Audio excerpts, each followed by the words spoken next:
Hey, it's David Gilks here. So in this video, I'm going to talk to you a little bit about how to choose a domain name for your business. And in particular, how it's not just one domain name. You'll end up with a lot of domain names, really, especially if you're doing any kind of affiliate marketing. And I'll go through some of my domain names up here and why I've got them. And it'll give you some ideas for what you need to have when you get started as well.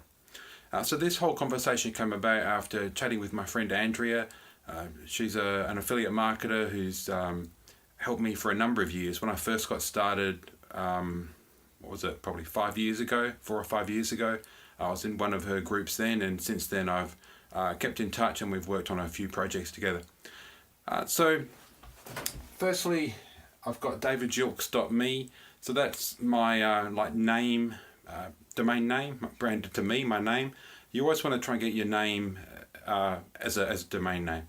So I couldn't get davidgilks.com because that's owned by someone. I tried to buy it off them. GoDaddy have a service where you can try and buy domain names, and they try and negotiate and broker that deal, but they wouldn't sell it. I don't know why, because it's not even got anything on it. It's not even being used. So, but anyway, so I couldn't get davidgilks.com, so I chose davidgilks.me because I like the sound of that. Over the years I've had other ones as well, so I've had Ask David Gilks. I kind of switched to the .me because I just like the sound of it better. I even had my initial in one of them, so davidcgilks.com, but I didn't really like that because I don't use my middle name at all, so I figured that one is probably best. Then I've got electrumconsulting.com.au. So this is for a marketing agency I started recently where I help local businesses, offline businesses, with their marketing. So the business name is Electrum Consulting. Ignite Your Online Business. So this is a book that I wrote a couple of years ago, and it's published on Amazon and a few places, and it just talks about how I got started with internet marketing and affiliate marketing, and has some good tips and stuff in there. So that domain name is, well, it's within the book itself, but when people are looking up information about the book, they can just go there, and I think you can even have a preview of some chapters and stuff like that.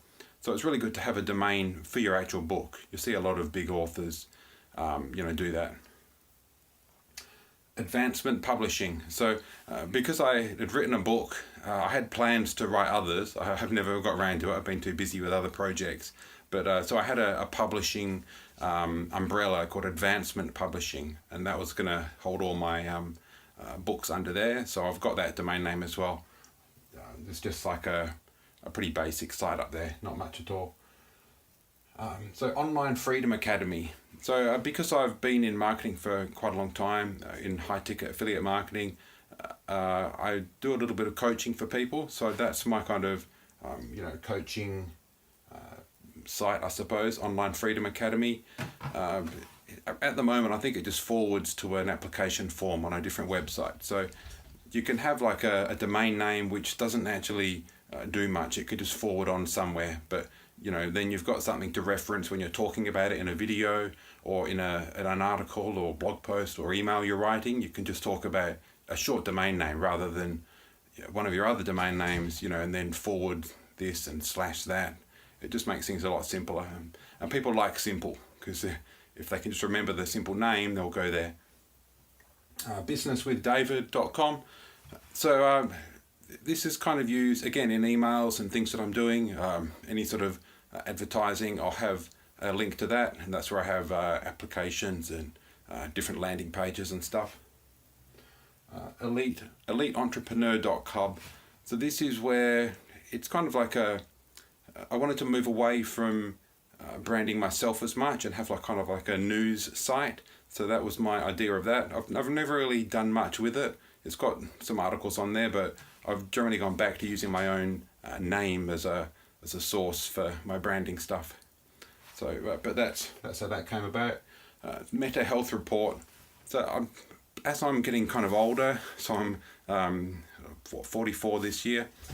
I'm getting more interested in like health and stuff. So I started this website a little while ago to kind of have a health affiliate umbrella. I've never really done much with it because I haven't been able to find affiliate programs that pay me as well as other things. And if you're an affiliate marketer, it's all about, do you enjoy what you're doing, and are you going to get paid doing it, and things like that. So I've kept it going, but I've not, done a lot with it. Then I've got worknews.co. So because I do a lot of advertising, that is a domain which I kind of use for tracking and stuff like that.